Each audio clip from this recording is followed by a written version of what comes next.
This is Swiss and Chips, your British guide to Switzerland.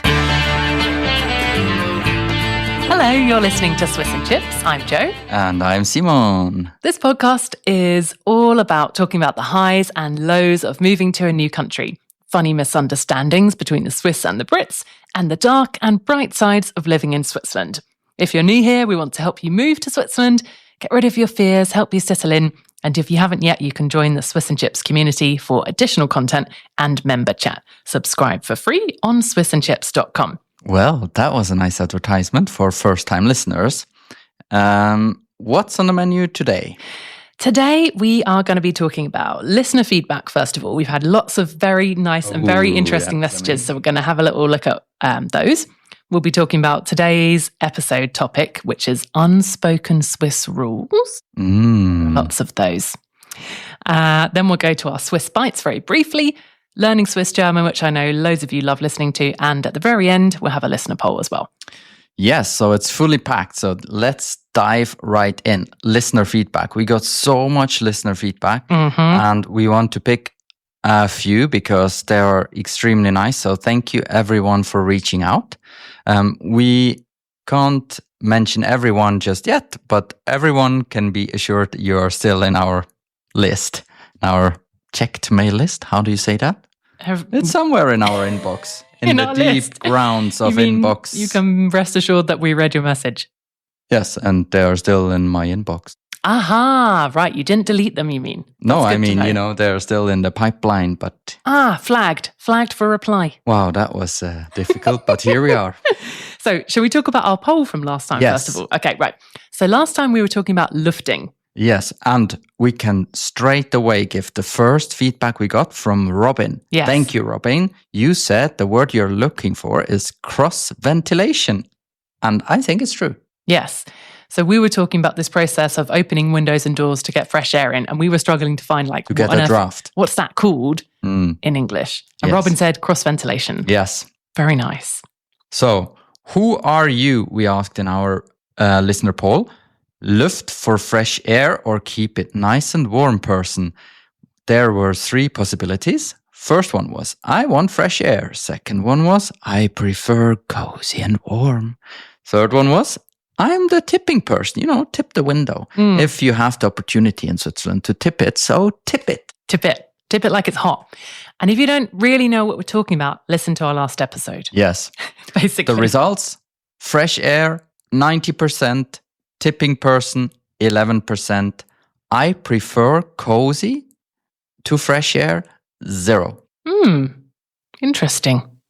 Very interesting. I think they didn't want to out themselves as people who, they don't like the cold, but they don't want to tell people that they just stay in a smelly room anyway. Oh, it's not like that. But I think, this poll would really need like 10 possibilities. And one would be, for example, I like fresh air, but not when it's freezing cold. Or I like fresh air, but not when I just got out the shower with wet hair. So on. To the people who say, I'm a tipping person, get a grip. No. Read the BAG, the guidelines. The guidelines. It's to lift or not to lift. It really depends on the circumstances. But anyway, we had this discussion last time. I agree. No, so, when the weather is outside. We had it last time, but let's do it again.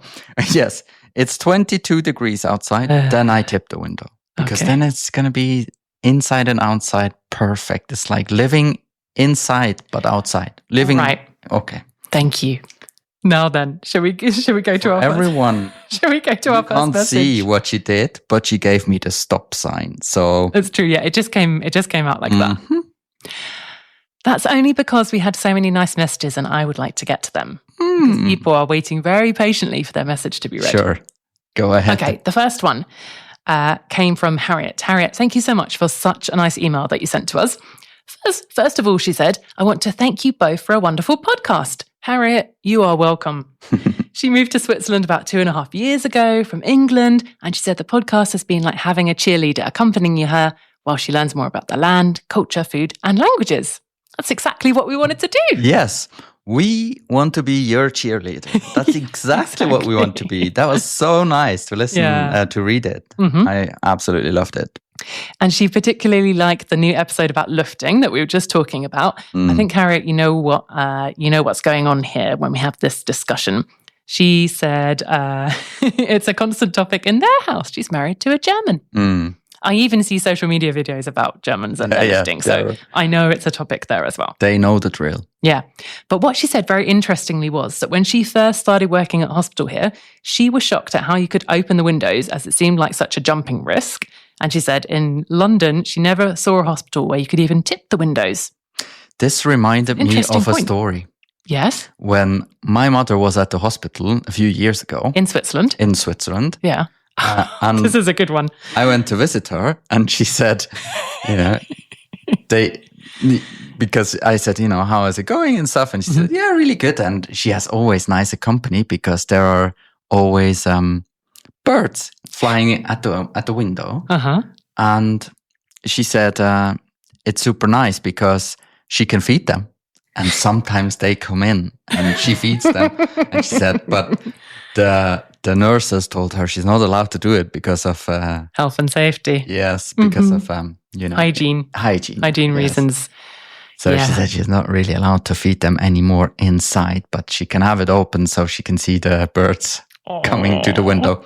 So it's not only jumping risk, it's also bird risk. Bird risk. Yes.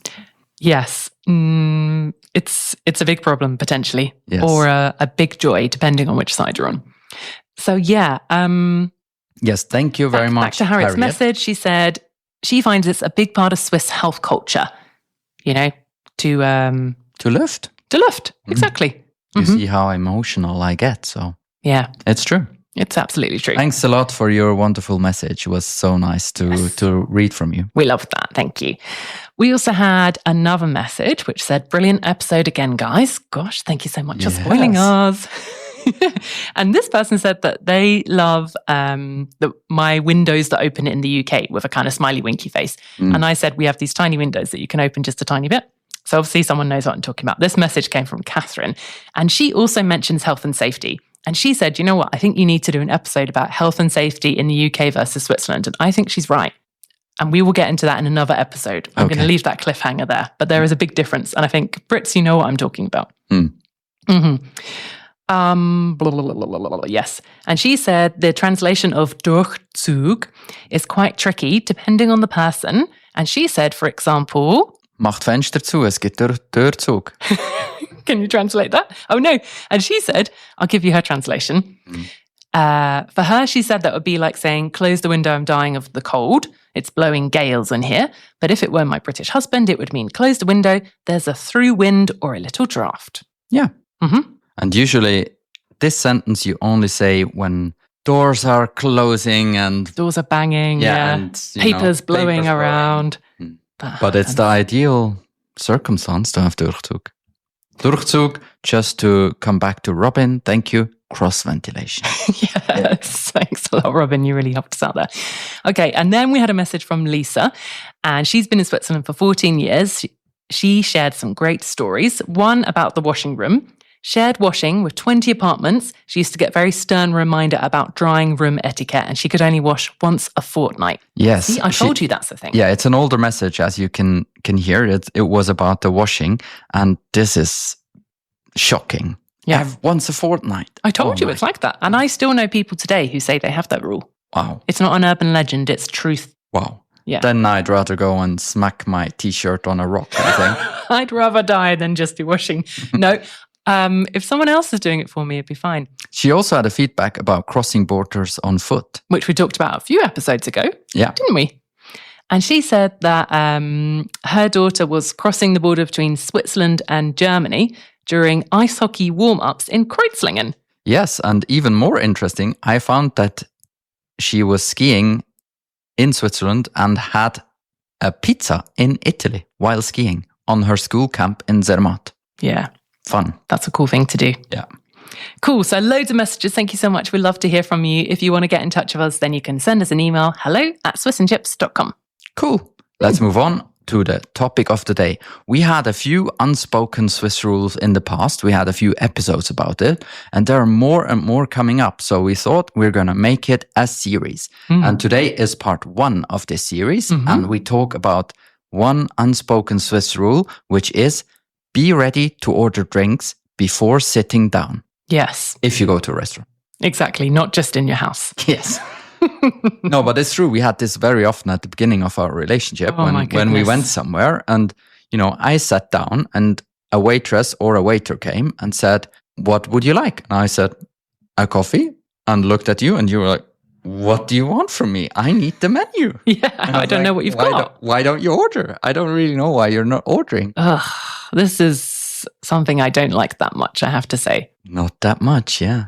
Nicely said. Not that much at all. Right, here's the thing. There are some cafes and so on where you go in and it's like up on the wall, there's a big menu, what they've got, sometimes even with pictures, drawings. Or there's a little menu on the bar or a little menu on the table or chalkboard. And they have special stuff. And then I want to order it, like homemade iced tea, yes. Or special iced coffee, goodness me, I'll have that. Yeah. But then what I now know is that in a place where there's no menu to be seen and someone comes over with a stern look on their face, they're not going to have anything special. So don't ask, have you got an iced tea or have you got an iced coffee? Because they'll be like, no. That's so not true. It's so true. No, and they'll say, and then you're like, okay, well, can I have like a lemonade, 7-Up? And they'll be like, we've only got bitter lemon. And you'll be like, yeah, that's not really the same. What else do you have in the sort of soft drink range? Just the usual. And you'll be like, oh my God, I'm dying here. Can I have a water? Right. Yeah, it's true. There are some places like that. I would say you can feel when it's like that. Yes. Nowadays I can feel. Okay. Yeah. Don't be scared. Be scared. Don't be worried. No. Be jolly and laugh and smile. That's my advice. I think in more fancy restaurants and more fancy cafes, they might have they'll ask you for the menu. They never really ask for a menu, do they? You mean ask to give you the menu? Yeah. Would you like a menu, you mean? Yeah. Normally you can see what they have. Yeah, so either it's on the table. Yeah. But even then, the chance is high that you barely sit down and someone comes and says, what would you like? Yeah. And you have to say, I'm sorry, but I need a sec here. I need a second to have a look. Yeah, it's true. But I think it never really occurred to me before I knew you, because I always thought, it's obvious what there is. And I still think so. When you go to a restaurant, it's obvious. They have the drinks and they have coffee and, the stuff. Well, I beg to differ. Like I said, I think some places, if there's no menu to be seen and no indication of anything, then they've just got the standard stuff. Yeah, that's true. So just hazard a guess and go for it. Or if you want to really annoy them, ask for a menu and expect a lot of sighing. No, it's not so bad. It's really not bad. It can be. I would just say, don't be surprised if someone directly comes and says, what would you like? You will just have to say, could you tell me what you have? Yeah. Or do you have a menu? You'll just have to ask. But it's really not unusual that you have to say, or that I would say an average Swiss person probably knows if they want a coffee, a cappuccino, water, sparkling water, or a Coke. Well, what else? What else is there? This is the most Swiss thing I've ever heard, but it's bang on. Yeah. So you're having a Coke Zero, a sparkling water, or a coffee. That's why you don't need a menu. Yeah. So sweet. Right. You guys. Also in a bar, I think when we go to the UK, I think what's very different in a bar, in the UK, you have the menu on the table and even food. You go to the bar and you order it there. Yeah, and then at like a pub or something. Mm-hmm. You take back drinks and they bring the food. It's so confusing. So confusing. Yeah, that's in like a pub or a bar or something. Yeah, it's true. Either they serve or they don't. That's because the food comes from the kitchen, isn't it? So yes, but it's the same thing. How would I know? You wouldn't. There you go. You would just go in and be confused. And but how would I even know that I have to go in? You mean you just stand outside the pub? Yes, because because nowhere it says self-service. No. There you go. And you say, it's just at the place, blah, blah. Yeah. Which place? Yeah, but you only have to go to one pub and then you know what the deal is. You go to the bar. In every pub? Yeah. Okay. And then you order drinks and somehow you pay everything, but you don't get everything. Don't don't try and pick holes in our system. It's worked fantastically for cajillions of centuries. So did it for us. No, it didn't, because everyone is annoyed about it. Yes, but with us, for example, the payment doesn't work like this. It's true. They give you the stuff and you pay whenever. You can even put the money cash on the table, including tip, and you just leave. And why do you think that is? That we have to pay first? Anyway, so we agree that there are some differences, and in whichever country you are, there are some rules that you know. Yes, it's totally true. Unspoken rules. You're so right. Yeah, I think the leaving tip on the table is very common in Switzerland. You know what is also weird? And I don't know if this is a general thing, but I've noticed when I'm with my British friends my British friends who don't live in Switzerland, when we're like in mainland Europe, like Italy or Switzerland, for example, what I have learned here is quite a common thing to do when you're paying with card is to round up and say, make it whatever, make it 40. I know what you want 25. To talk about. Yes, go ahead. But they don't do that. And so like when we're together on holiday somewhere in mainland Europe, for example, we always have this like kind of, whispered discussion. How are we going to do the tip? And I'm like, just tell them you want to make it whatever on the card because we're paying with a card, but no one's got any coins. It's like, but how are we going to do the tip? And I'm like, just round it up or tell them you want more. But they don't do that. Yeah, but I think in some countries it's not really possible. I'm not even sure if in Italy if it's possible. I thought it's not. Is it? Is it? Okay. Because it feels like I've been in countries where I said, just round up. And they said they can't do it. I think it depends on like the establishment. Okay. Anyway. Yeah. So I think my personal experience is that is very common here. Not so common in the old U of K. Yeah. Right. Shall we move on? Yes, please. To Swiss bytes. An interesting link I found on Reddit. Sorry to come with Reddit again, but I stumbled up on it, and it's the Reddit, the subreddit. The topic is, as the question is there, as an expat, if you could change only one thing about Switzerland, what would it be? And I found it very interesting to go through it because as a Swiss person, to read what people from the outside think is quite interesting. Sure. And there are many good ideas. And now I'll put you on the spot. What would be the one thing you would change if you could? The one thing. The great thing here is technically anybody could change anything about Switzerland if enough other people agree with them. That's how empowered we are. But anyway, I'll get to my point. I'll give you an example. I'll give an example what someone said in the Reddit, so you have some time to think about it. It's just difficult to pick just one thing. That's my problem. Oh my God! Move back then. I can't. I'm Swiss now.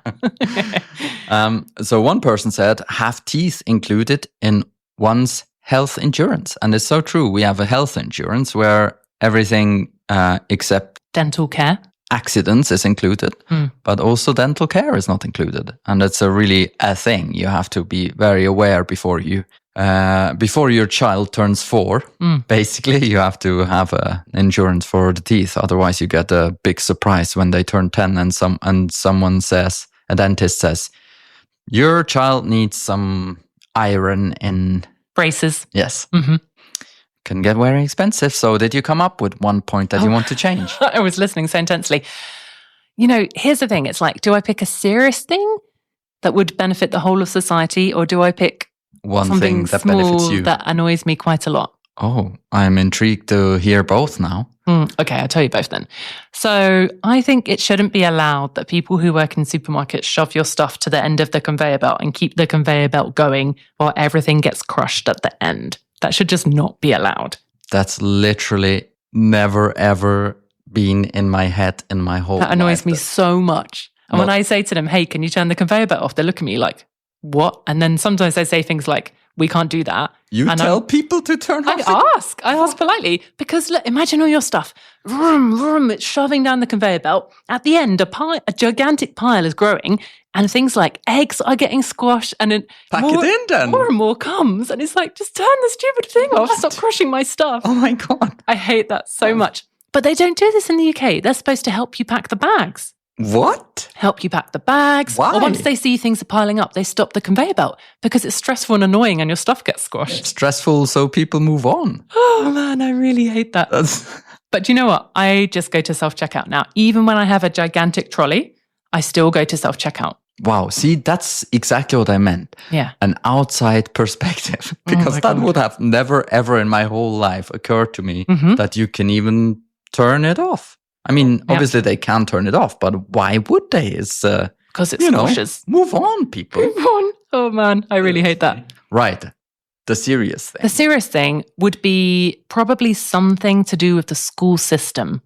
And I don't know if I can change the whole school system. Make it better. But like this thing about like going home at lunchtime and funny afternoons off and what are you supposed to do with the kids and them having to choose so young what they're going to do with their lives. I don't know.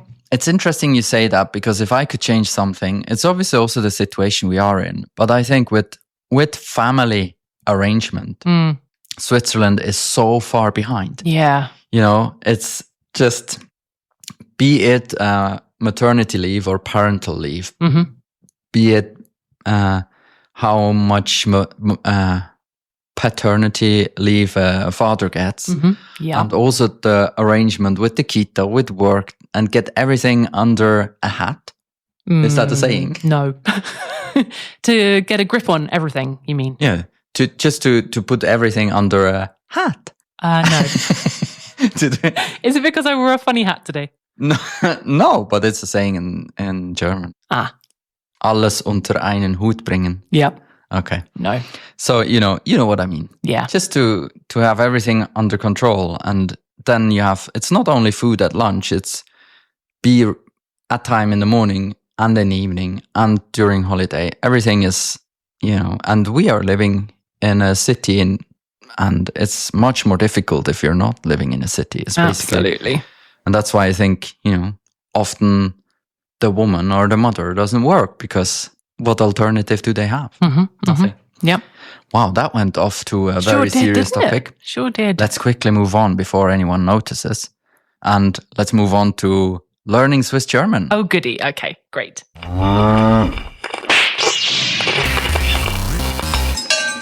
The word today is Gaffi Crème. So, this is, I think, it's either a type of coffee or it's the cream that goes in the coffee. Well, you can say it's even both. It's a coffee with a cream. Yes. Creamer. Cream? This small, tiny cup. It's a tiny little cup, and you think it might be a tiny little cup of milk, and it has a special lid. Well.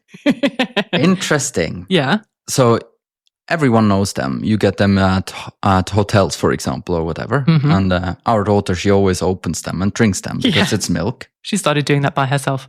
And I had this discussion with your mom. And she said, is it cream or is it milk? And I said, I thought it's cream because it's called coffee cream.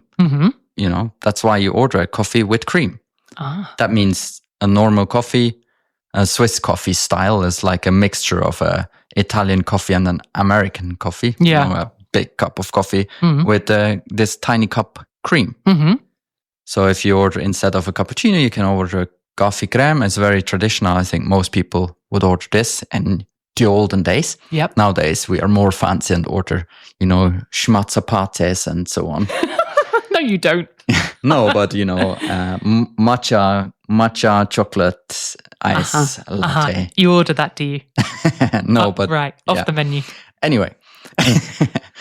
Gaffi Crème. Coming back to the cream. Yeah. I said it's cream because it's Gaffi Crème. Yeah. But it turned out it's half-half. It's basically a moitié-moitié. No flippin' way. Half milk and half cream. That is crazy.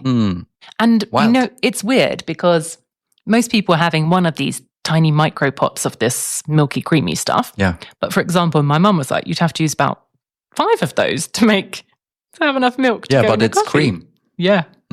It's weird. Yeah, and also for every Brit who is listening, it also comes with black tea. What do you mean? This Gaffi Crème. Yeah, exactly. That's where she's also had this experience. And my mum ordered a cup of tea once and they gave this little thing and it's like, well, where's the rest? And you can order a Teecrème. Interesting. Tea cream. Weird. Then it comes with this. Yeah. Okay. They're Wild. weird, aren't they?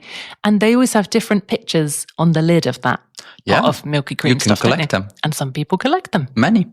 Weird. Yeah.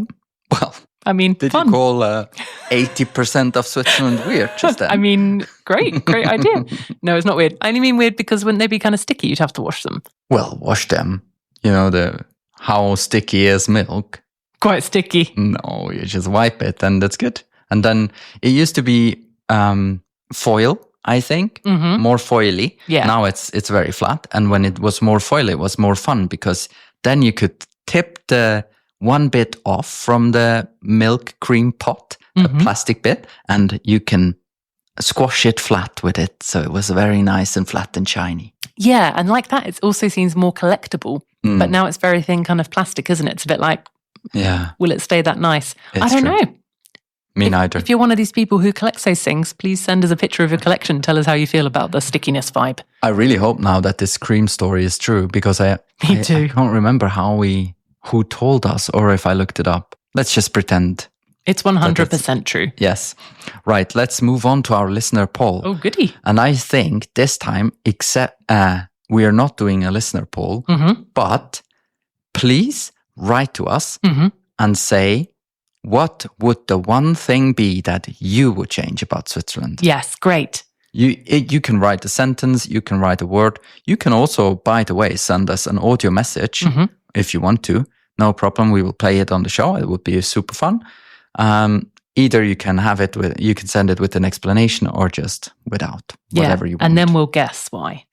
That'd be cool. Yeah, if someone writes conveyor belt in shop, I would be like, thank goodness, please, someone agree with me. I know I'm not alone in this. I know it. I feel it in my bones. Oh my God.